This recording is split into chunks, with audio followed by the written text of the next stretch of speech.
Breaking update అంతోంది. హైదరాబాద్ గచ్చిబౌలిలో 7 అంతస్తుల భవనం కుప్పకూలిపోయింది. పక్కనే ఉన్న అపార్ట్మెంట్ పై కూడా కూలింది అది. దీంతో స్థానికులు భయంతో పరుగులు తీశారు. భయంతో పరుగులు తీయవలసిన పరిస్థితి. శిథిలాల కింద పలువురు చిక్కున్నట్లుగా కూడా అనుమానం వ్యక్తం చేస్తున్నారు. 50 గజాల్లోనే 7 అంతస్తుల భవనాన్ని నిర్మిస్తుండటంతోనే ఈ ప్రమాదం జరిగిందనేది తెలుస్తోంది. ఈ భవనం పక్కనే ఉన్న అపార్ట్మెంట్ పై కూడా కూలింది. దీంతో స్థానికులు భయాందోళనకు గురయ్యారు. అందరూ కూడా పరుగులు తీసినట్టుగా కూడా అప్డేట్ అందుతోంది. అయితే 50 గజాల్లో 7 అంతస్తుల భవనానికి అసలు పర్మిషన్ ఎవరిచ్చారు? నిజంగా ఈ పర్మిషన్స్తోనే వీళ్ళు కడుతున్నారా, లేదంటే ఇల్లీగల్గా కన్స్ట్రక్ట్ చేస్తున్నారనే క్వశ్చన్స్ వస్తూ ఉన్నాయి. నిజంగా 7 అంతస్తుల భవనానికి 50 గజాల్లో పర్మిషన్ ఇచ్చినట్టయితే కనుక అధికారులు కూడా దీనికి బాధ్యత వహించాల్సిన సిచ్యువేషన్ కనిపిస్తోంది. మొత్తానికి 50 గజాల్లో నిర్మించిన ఈ 7 అంతస్తుల భవనం కూలిపోయి పక్కనే ఉన్న అపార్ట్మెంట్పై కూడా కూలింది. దీంతో స్థానికులు భయాందోళనకు లోనై పరుగులు తీయవలసిన పరిస్థితి వచ్చింది. ఘటనపై అప్డేట్స్ మా కరెస్పాండెంట్ రత్నకుమార్ని అడిగి తెలుసుకుందాం. రత్న, ఫస్ట్ థింగ్, అసలు 50 గజాల్లో 7 అంతస్తుల భవనానికి పర్మిషన్ ఇచ్చారా? పర్మిషన్ లేకుండానే ఇవి నిర్మిస్తున్నారా? అండ్ సెకండ్ థింగ్, ఇది అపార్ట్మెంట్ మీద కూలిందని చెప్తున్నారు. ఎవరైనా గాయపడ్డారా? ఏంటి అక్కడ ఉన్న సిచ్యువేషన్? అప్డేట్ చెప్పండి. ఎస్ హరి, ప్రస్తుతం మనకు అందుతున్నటువంటి సమాచారాన్ని బట్టి అక్కడ ఇన్సిడెంట్ జరిగినటువంటి ప్రాంతంలో ఎటువంటి ప్రాణ నష్టం జరగలేదు అనేది ప్రాథమికంగా అందుతున్నటువంటి సమాచారం. అలాగే పూర్తిగా దీనికి సంబంధించి ఇన్ఫర్మేషన్ అయితే రావాల్సి ఉంది. ఎందుకంటే శిథిలాల కింద ఎవరైనా ఉన్నారా కార్మికులు అక్కడ పనిచేస్తున్న వాళ్ళు అనేది ఇక్కడ ఇప్పటికే ఆ ఘటనా స్థలం దగ్గరకు పోలీసులు చేరుకొని అక్కడ పరిస్థితిని కూడా సమీక్షిస్తూ ఉన్నారు. ఇప్పుడు జరిగినటువంటి 7 అంతస్తుల భవనం అనేది కొలాప్స్ అవటం వెనకాల అంటే దాదాపు 50 గజాల స్థలం, అంటే అతి తక్కువ ఆ స్థలంలోనే 7 అంతస్తులు కట్టాలన్నటువంటి ఆ ఇంటి యజమాని అలాగే బిల్డర్ యొక్క అత్యాస కారణంగానే యొక్క భవనం అనేది ఆ కుప్పకూలింది అనేది చాలా స్పష్టంగా తెలుస్తూ ఉంది. అయితే దీనికి సంబంధించి 7 అంతస్తులు కట్టడానికి ఇది ఖచ్చితంగా అంటే అఫీషియల్ గా ఎటువంటి పర్మిషన్స్ అనేవి ఇవ్వకూడదు. అయితే ఇది అధికారులు కాసులకు కక్కుర్తిపడి ఈ కారణంగా వాళ్ళు పర్మిషన్స్ ఇచ్చిన కారణంగానే ఇప్పుడు ఇంత పెద్ద ఇన్సిడెంట్ జరిగినట్లు సమాచారం అనేది అందుతోంది.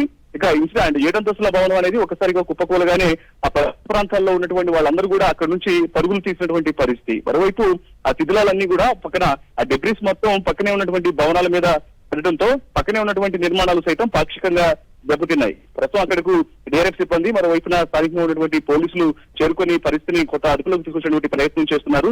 అయితే భవనం లోపల మనుషులు ఉన్నారా లేదా అంటే ప్రస్తుతానికి ప్రశ్నార్థకంగా మారింది. నిర్మాణంలో ఉన్న భవనం కూలినటువంటి పక్కనే ఆ వైట్ ఫీల్డ్ లో ఉన్నటువంటి మరొక అపార్ట్మెంట్ పైన కూలడంతో ఆ భవనం పక్కనే ఉన్నటువంటి భవనం సైతం దెబ్బతింది.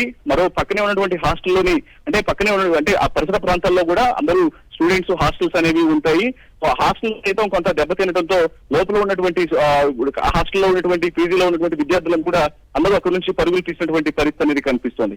మొత్తానికి ఇది అటు అధికారుల నిర్లక్ష్యము, బిల్డర్ యొక్క అత్యాస, ఇంటి యజమాని అత్యాస కారణంగానే అతి తక్కువ స్థలంలో 50 గజాల స్థలంలోనే 7 అంతస్తుల భవనాన్ని నిర్మిస్తూ ఉండడంతో ఒకసారి ఆ స్పేస్ అనేది సరిపోకపోవడం కారణంగా ఒకసారిగా నిర్మాణం అనేది దెబ్బతిని ఇమీడియట్ గా పక్కన ఉన్నటువంటి భవనాలపైకి కుప్పకూలింది. అయితే మనకు ప్రాథమికంగా ఉన్నటువంటి సమాచారాన్ని బట్టి ఇప్పుడు ఎటువంటి ప్రాణ నష్టం అనేది జరగలేదు అనేది ఇనిషియల్ గా తెలుస్తోంది. అయితే దీనికి సంబంధించి పూర్తి సమాచారం అనేది కూడా రావాల్సినటువంటి అవసరం అయితే ఉంటుంది హరి. అయితే ఇది కొండాపూర్లో ఉన్నట్టుగా కూడా అప్డేట్ మనం చూస్తున్నాం. గచ్చిబౌలియా కొండాపూర్ అనేది క్లారిటీ ఒకటి రావాలి. మరోవైపు పక్కనే ఉన్న భవనంపై పక్కనే ఉన్న అపార్ట్మెంట్ పై కూలినట్టుగా తెలుస్తోంది. సో అపార్ట్మెంట్లో ఆల్రెడీ నివాసం ఉంటున్న కుటుంబానికి ఏమన్నా అయ్యిందా అనే ఇన్ఫర్మేషన్ ఏదైనా కనిపిస్తోందా? అలాగే కూలిపోయిన ఎంతసేపటికి అధికారులు వచ్చారు? ఈ బిల్డర్ ఎవరు? ఇది నిర్మిస్తున్న బిల్డరు, దీని ఓనర్ ఎవరు? ప్రస్తుతం అతని సమాచారం ఏదైనా ఉందా రత్నకుమార్? ఇప్పుడు ప్రస్తుతం మనకు ప్రాథమికంగా అందుతున్నటువంటి సమాచారాన్ని బట్టి ఇప్పుడు కుప్పకూలినటువంటి భవనం అనేది గచ్చిబౌలి అంజయ్య నగర్ లో ఉన్నట్లు సమాచారం అనేది అందుతోంది.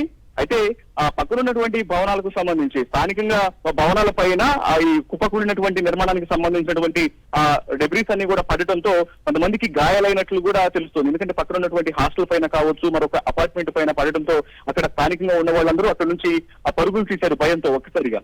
సో ఈ సందర్భంలోనే ఇమీడియట్ గా ఈ విషయం తెలుసుకున్న తర్వాత స్థానికంగా పోలీసులు అక్కడకు చేరుకున్నారు. మరోవైపున డిఆర్ఎఫ్ సిబ్బంది కూడా ఇప్పుడే చేరుకున్నట్టు సమాచారం అందుతోంది.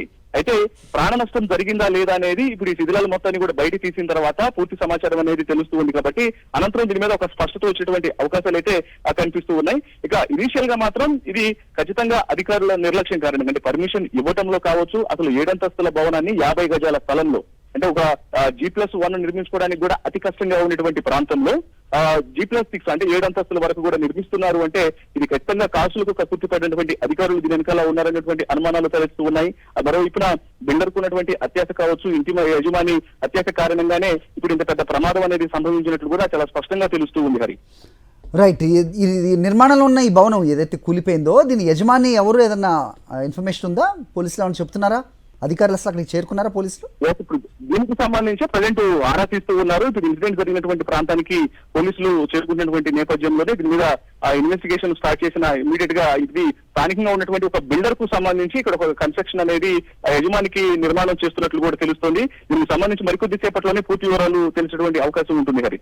రైట్. అంటే ఒక 50 గజాల్లో ఇంత పెద్ద భవనం నిర్మిస్తున్నారంటే కనుక పక్కన నేబర్స్ కూడా యూజువల్లీ ఊరుకోరు, వాళ్ళు కూడా కంప్లైంట్ రేజ్ చేసే సిచ్యువేషన్స్ మనం చాలా చూసాం. అలాంటిది ఇంత నిర్మాణం జరుగుతున్నా అందరూ కామ్గా ఉన్నారంటే ఏదైనా బెదిరింపులకు పాల్పడే ఛాన్సెస్ కూడా ఉంటాయి. ఆ రకంగా కూడా దర్యాప్తు చేయాల్సిన అవసరం ఉంది. అధికారులతో మీరు మాట్లాడే ప్రయత్నం చేయండి, ఇన్ఫర్మేషన్ పూర్తిగా తీసుకుంటారు రత్నకుమార్.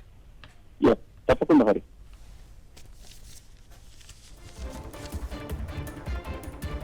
రైట్. ఇదే విషయంపై మరింత సమాచారం మా ప్రతినిధి విక్రమ్ అడిగి తెలుసుకుందాం. విక్రమ్, చెప్పండి. 50 గజాల్లో 7 అంతస్తుల భవనం నిజంగా విస్తుపోయే ఘటన చెప్పాలి ఇది. సో పర్మిషన్స్ ఎవరిచ్చారు అనేది సెకండరీ. ఫస్ట్ గాయపడ్డారా ఎవరన్నా, సో కూలిపోయి ఆ డెబ్రిస్ పడి ఎవరన్నా మృత్యువాత పడ్డారనే భయం కూడా నెలకొన్న పరిస్థితి. పక్కనే ఉన్న అపార్ట్మెంట్ పై కూడా ఇది కూలిందని చెప్తున్నారు, విజువల్స్లో కూడా కనిపిస్తోంది. ఏదైనా గాయాలు తగిలా ఎవరికన్నా? ఏంటి మీ దగ్గర ఇన్పుట్స్? అధికారులు ఏం చెప్తున్నారు? మరి మధ్యాహ్నం 1 గంట ప్రాంతంలో జరిగిన ఈ ప్రమాదంలో ఆ బిల్డింగ్ లో ఎవరున్నారు ఏంటి అన్న వివరాలు పూర్తిగా తెలియాల్సి ఉంది. అయితే సైబరాబాద్ మున్సిపల్ కార్పొరేషన్ లిమిట్స్ లో గచ్చిబౌలి అంజయ్యనగర్ కాలనీలో కేవలం 50 గజాల స్థలంలో 7 అంతస్తుల భవనాన్ని నిర్మించడం మున్సిపల్ టౌన్ ప్లానింగ్ విభాగం తప్పిదం స్పష్టంగా కనిపిస్తుంది. అనుమతులు లేకపోయినప్పటికీ టౌన్ ప్లానింగ్ అధికారులు కళ్ళు మూసుకొని వాటి నిర్మాణాలకు సంబంధించి అటువైపు చూడకపోవడంతోనే యథేచ్ఛగా ఈ అక్రమ నిర్మాణాలన్న ప్రక్రియ కొనసాగుతుంది. మరిన్ని అప్డేట్స్ కోసం ఛానల్ ను సబ్స్క్రైబ్ చేయండి. నోటిఫికేషన్స్ కోసం బెల్ ఐకాన్ పై క్లిక్ చేయండి.